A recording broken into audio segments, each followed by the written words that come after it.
ಆಮೇಲೆ ನಿನ್ನೆಯಿಂದ ಒಂದು ತುಂಬಾ ಟ್ರೆಂಡಿಂಗ್ ಅಲ್ಲಿ ಐತೆ, ನನಗೆ ಖುಷಿ ಆಯ್ತು ಆಕ್ಚುಲಿ ನೋಡ್ಬಿಟ್ಟು. ಸುದೀಪ್ ಅಣ್ಣ ಈ ಸಲ ಸೀಸನ್ 11 ಅಲ್ಲಿ ಮಾತಾಡಿದ್ದಾರೆ. ಅದೇ ನಾನು ಹೇಳೋದು, ಅಲ್ಲಿ ಬಿಗ್ ಬಾಸ್ ಅನ್ನೋದು ವ್ಯಕ್ತಿತ್ವದ ಆಟ. ಅದು ವ್ಯಕ್ತಿತ್ವ ಬಿಟ್ಟು ಆಡ್ಬೇಕಂತ ಎಲ್ಲೂ ಇಲ್ಲ. ಸ್ಕ್ರಿಪ್ಟೆಡ್ ಅಂತೂ ಅಲ್ಲ, ಅದು 100% ಸ್ಕ್ರಿಪ್ಟೆಡ್ ಅಲ್ಲ. ಕೆಲವೊಬ್ರು ಹೇಳ್ತಾರೆ ಮಾಡಕ್ ಕೆಲಸ ಇಲ್ದಿರ ಇರೋರು ಬಿಗ್ ಬಾಸ್ ಶೋ ಅನ್ನೋದು ಒಂದು ಮಾಡ್ತಾ ಇದ್ದಾರೆ ಅಂತ.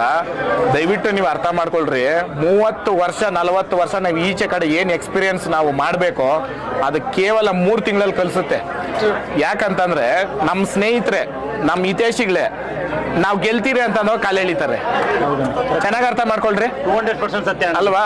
ನಾನು ಫಿನಾಲೆ ಟು ಟಿಕೆಟ್ ಅಂದವಾಗ ವಿನಯ್ ಅವರು ಒಂದ್ ಇದ್ರಲ್ಲಿ ಕರ್ಕೊಂತಾರೆ ನನ್ನ. ಅವರು ಒಂದ್ 10 ಸಲ ಹೇಳಿದ್ರು, ಈಚೆ ಹೋಗಿ ನೋಡು, ಈಚೆ ಹೋಗಿ ನೋಡು, ಇದು ಮಾಡಿರೋದು ಯಾರು ಅಂತ. ಈಚೆ ಬಂದು ನೋಡಿದಾಗ ನನ್ಗೊಂಥರ ಶಾಕ್ ಆಯ್ತು. ಅರ್ಥ ಮಾಡ್ಕೊಳ್ರಿ, ನಾನು ಹೆಸರುಗಳು ಹೇಳಲ್ಲ, ಆ ಸಂದರ್ಭ ನಾನು ತಿರ್ಗಾನು ನೋಡಿಲ್ಲ ಅದನ್ನ.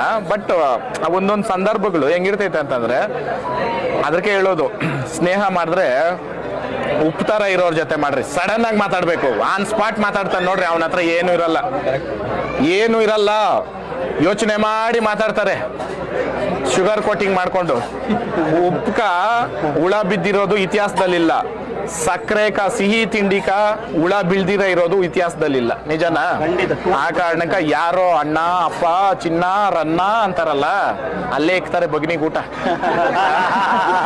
ಯಾರೋ ಎದುರಿಸಿ ಮಾತಾಡ್ದೆ, ನೀನ್ ಮಾಡಿದ ತಪ್ಪ ಇದು ಮಾಡಿದ ತಪ್ಪು, ನೀನು ಇದು ಮಾಡ್ಕೊಡ್ದು ಇನ್ನೊಂದ್ಸಲಿ ಅಂದವನು ಅವನು ನಮ್ಮನ್ನ ಶ್ರೇಯಸ್ನ ಬಯಸೋನು ಅಲ್ವಾ?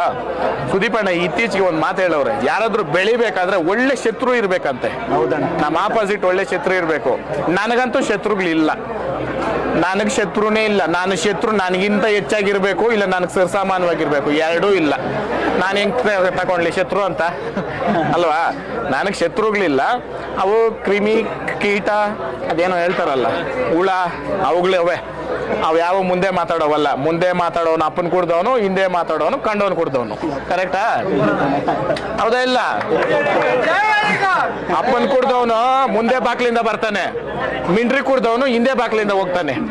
ನಿಜನಾ? ಯಾಕೆ ಹೇಳ್ತೀನಾರ, ನಮ್ಮ ಹಳ್ಳಿ ಭಾಷೆನಲ್ಲಿ ಖಡಕ್ಕಾಗೆ ಇರೋದು ಮಾತುಗಳು, ನಾವು ಬದುಕಿರೋದು ಹಂಗೇನೇನೆ. ನಿಜನಾ? ತಪ್ಪೇನು ಇಲ್ಲ ಇದರಲ್ಲಿ. ಓಪನ್ ಆಗಿ ಮಾತಾಡ್ಬೇಕು. ಇವಾಗ ಯಾರ ಬಗ್ಗೆ ಆದ್ರೂ ನಿಮ್ಗೆ ಸಂದೇಹ ಆಯ್ತಾ, ಇಲ್ಲ ಏನಾದ್ರು ಕೋಪ ಆಯ್ತಾ, ಇದಾಯ್ತಾ, ಡೈರೆಕ್ಟ್ ಆಗಿ ಕುತ್ಕೊಂಡು ಮಾತಾಡೋ. ನಮ್ಮ ಮನೆ ಅಡ್ರೆಸ್ ಎಲ್ರಿಗೂ ಗೊತ್ತು, ಗೂಗಲ್ ಅಲ್ಲಿ ಐತೆ, ನನ್ನ ನಂಬರ್ ಐತೆ. ನಿಜನಾ?